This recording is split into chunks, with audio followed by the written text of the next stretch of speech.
kemudian bertakbir di lisannya, datang Idul Fitrinya, disebut oleh Al-Quran sebagai orang yang layak untuk bertakbir.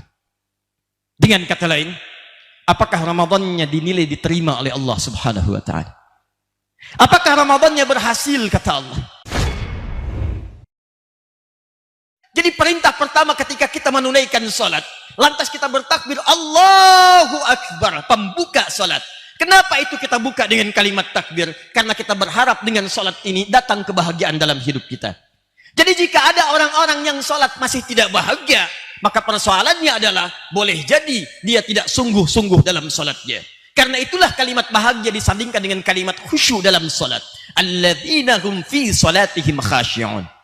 Saudara, orang-orang yang berjihad fi sabilillah, baik dengan fisiknya, baik dengan ilmunya, maka dijamin oleh Allah Subhanahu wa Ta'ala dia akan mendapatkan kebahagiaan kalau hidup di dunia dan kenikmatan saat kembali kepada Allah dalam keadaan syuhada, bahkan memungkinkan masuk surga tanpa hisab. Karena itulah semua orang bergerak untuk berjihad. Jihad dengan fisiknya jika ada tuntutan yang memang harus dikerjakan, jihad dengan ilmu jika memang ada keadaan yang harus dilakukan. Digabungkan keduanya di Al-Quran surah ke-9 ayat ke-122. وَمَا كَانَ الْمُؤْمِنُونَ لِيَنْفِرُوا كَافَّةً فَلَوْلَا نَفَرَ مِنْ كُلِّ فِرْقَةٍ مِنْهُمْ طَائِفَةٌ لِيَتَّفَقَّهُوا فِي الدِّينِ وَلِيُنْذِرُوا قَوْمَهُمْ إِذَا رَجَعُوا إِلَيْهِمْ لَعَلَّهُمْ يَحْذَرُونَ. Kata Allah, hei orang-orang beriman, hei orang-orang beriman, salat dibuka dengan kalimat iman, jihad dibuka dengan kalimat iman. Tidak harus semua kalian berjihad masuk ke medan perang semuanya. Mesti ada di antara kalian yang belajar. Jadilah orang pintar. Jadi orang yang berjuang dengan pena. Jadi orang yang berjuang dengan akal. Bangun bangsamu, bangun umatmu. Ketika Allah sampaikan demikian, belajar sampai paham, belajar sampai mengerti. Hei muslim, jika kamu pergi ke kampus, entah kamu belajar di jurusan fisika, jurusan kimia, jurusan Al-Quran, jurusan hadis, jangan sekedar datang kata Al-Quran. Datang, duduk paling belakang, kadang-kadang tidak bertanya, belajar hanya untuk ujian. Itu bukan ciri khas orang beriman. Kata Allah, orang beriman itu datang, belajar, pahami, dan dengan pemahaman itu pulang kalian ke tempat kalian, pulang ke negara kalian, pulang ke bangsa kalian, pulang ke umat kalian, amalkan ilmu kalian supaya orang-orang yang tinggal di kampung-kampung itu bisa maju, bisa hebat, bisa membangun bangsa, negara, umat, dan kembali kepada Allah dalam kebanggaan. Itulah jihad. Karena itu orang-orang berjihad memulai dengan kalimat takbir, Allahu Akbar, Allahu Akbar, Allahu Akbar. Perhatikan orang tua kita, para ulama kita, ketika mengeluarkan resolusi jihad dalam jihad fi sabilillah melawan kolonial penjajahan di masa-masa lalu, maka kalimat yang keluar Allahu Akbar. Bung Tomo di Surabaya Allahu Akbar, Kiai Hashim Allahu Akbar, Kiai Haji Ahmad Dahlan Allahu Akbar, Kiai Haji Samanhudi Allahu Akbar, Kiai Haji Umar Said Cokro Aminata Allahu Akbar, Allahu Akbar. Kenapa kalimat itu keluar? Bukan sekedar ingin menjadikan bangsa ini merdeka, tapi ridha Allah yang didapatkan, rahmat Allah yang diinginkan, kuasa Allah yang ingin diraih. Karena itulah ketika kemerdekaan berhasil didapatkan, kalimat pertama yang dituangkan dalam pembukaan kita itu, pembukaan Undang-Undang Dasar, dituangkanlah kalimat Allahu Akbar dalam bahasa kita. Allahu Akbar, Allah Maha Besar yang punya kuasa. Allahu Akbar, Allah yang punya kuasa dan rahmat. Atas berkat rahmat Allah yang Maha Kuasa. Dan dengan didorongkan oleh keinginan luhur, didorongkan keinginan luhur diletakkan setelah Allahu Akbar. Karena setiap orang dulu ingin merdeka, punya dorongan untuk mandiri, punya dorongan untuk maju, namun sulit untuk diraih. Ketika kalimat itu muncul Allahu Akbar, dapatlah kemerdekaan itu, dituangkanlah sebagai syukur dalam undang-undang kita. Pembukaan Undang-Undang Dasar 1945 atas berkat rahmat Allah yang Maha Kuasa. Allahu Akbar, Allahu Akbar, walillahil hamd. Hadirin, jika Anda ingin gabungkan perjuangan jihad dalam ibadah, salat bukan sekedar fardunya, tapi sunnahnya kita berlatih untuk menunaikannya. Jika Anda ingin gabungkan jihad ini dengan jihad yang kedua, perjuangan secara fisik, ada perjuangan yang lebih dari sekedar jihad melawan musuh-musuh yang ingin menzalimi, ingin menyakiti, ingin menghancurkan. Musuh terbesar adalah nafsu dalam diri kita, yang kadang dengan nafsu ini bukan sekedar orang lain yang berkontribusi salah, tapi kita bisa berbuat kesalahan dengan nafsu itu. Quran surah ke-12 ayat 53. Wa ma ubardi'u nafsi innan nafsa la'ammaratun bisu Sungguh kita bukan manusia suci, karena dalam diri kita ada nafsu, dan nafsu itu seringkali mendorong pada yang salah. Orang tua terlalu banyak nafsu, salah. Anak muda tidak bisa mengendalikan nafsu, salah. Nafsu pada harta tidak bisa dikendalikan, muncul pencurian, muncul korupsi, muncul penipuan. Nafsu pada pasangan tidak bisa dikendalikan, muncul zina, muncul pornografi, muncul porno aksi. Nafsu pada kedudukan tidak bisa dikendalikan, muncul perselisihan, muncul pertarungan yang tidak sehat. Nafsu dalam merawat rumah tangga tidak bisa dikendalikan, maka muncullah hal-hal yang tidak diinginkan pada pendidikan anak yang tanpa tujuan. Karena itulah puncak terbesar dalam jihad kita, nafsu yang kita harus tundukkan. Nafsu pada harta, nafsu pada diri, nafsu seksual, nafsu kehidupan, plus dalam peningkatan ibadah kepada Allah yang meningkat.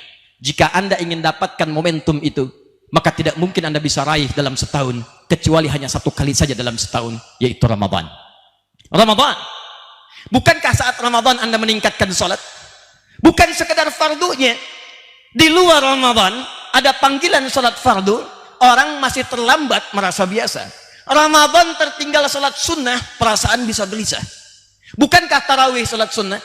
Siapa di antara Anda yang 30 hari kemarin bergegas datang bahkan sewaktu maghrib karena tidak takut? Karena takut ketinggalan tarawih. Siapa di antara Anda datang bergegas kemudian menjelang isya karena khawatir tertinggal tarawih? Siapa di antara Anda sedang menaruh sajadah di saf-saf paling depan karena khawatir tertinggal tarawih? Anda bisa bayangkan, Ramadan bukan sekedar melatih kita meningkatkan salat fardu, namun menyempurnakannya dengan memaksimalkan salat sunnah. Bukankah saat Ramadan kita mengendalikan nafsu? Dari sekian yang Anda umbarkan harta yang Allah titipkan itu, dibelikan pakaian bahkan tidak digunakan, diberikan kendaraan hanya sekedar jadi pajangan, dibelikan ini dan itu hanya sekedar menumpuk kepuasan. Maka saat Ramadan, jiwa ini kita berusaha taklukkan, kita arahkan ke kotak-kotak infak itu. Allah berikan kenikmatan pada kita untuk menyentuh anak yatim. Allah berikan kenikmatan pada jiwa kita yang paling dalam untuk memperhatikan kaum du'afa. Bukankah saat Ramadan semua dilihat? Sebelum Ramadan ada orang minta di depan mata, Anda belum tentu berikan. Saat Ramadan yang tak nampak Anda cari-cari. Berapa yatimnya di PTM? Berapa fakirnya di PJS? Berapa sekitaran kita? Adakah tembok bolongnya? Adakah galaksinya? Adakah sampai ke Papuanya? Saudara, itu hanya terjadi saat Ramadan. Ramadan. Menggabungkan perjuangan ibadah dengan jihad menekan nafsu untuk menggapai kebahagiaan. Karena itu pantas. Kalimat pertama yang disebutkan dalam Al-Quran diperintahkan oleh Allah, takbir kalian. Takbir. Walitukabbirullah. Dapatkan kenikmatan setelah berjuang, itu kata Allah ketika engkau mengungkapkan kalimat takbirmu. Allahu Akbar, Allahu Akbar, Allahu Akbar. Karena itu orang-orang yang beridul fitri, begitu keluar kalimat takbir di lisannya, bukan sekedar keluar hampa dalam lisannya, tapi akan ada getaran dalam jiwanya. Karena yang keluar dalam jiwa, itulah yang selama ini ditekan saat Ramadan. Fitrinya muncul karena dekat dengan Allah, dilatih dengan ibadah. Dan nafsunya ditekan keluar, karena saat Ramadan dia bisa mengendalikannya. Namun hadirin, inilah esensi bahasan kita yang paling penting di pagi ini.